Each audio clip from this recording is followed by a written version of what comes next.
Ồ.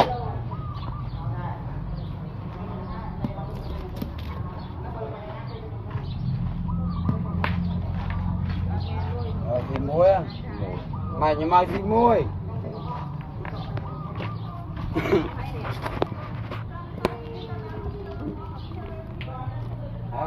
Van cái nào.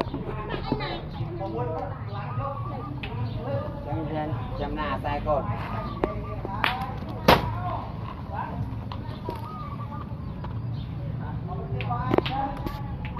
Bắt đá chưa? Hô hô, suốt giọt.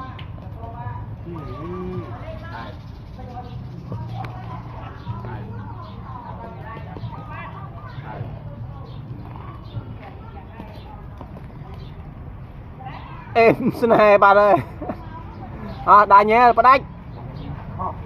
Ôi khổ. Ọ. Bò. Tròn nặng. Muối á nè. Phi. Phi sao nè. Đây em con. Làm em chơi á. Em bắt phi. Bắt phi môi thành.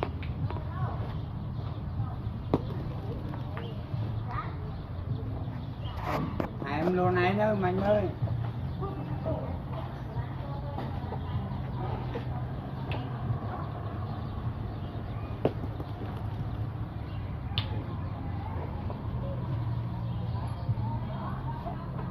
Khô.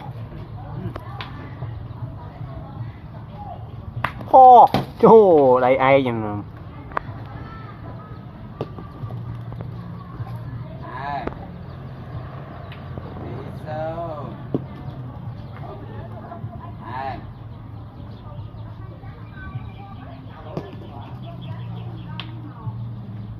Vai trong vai lập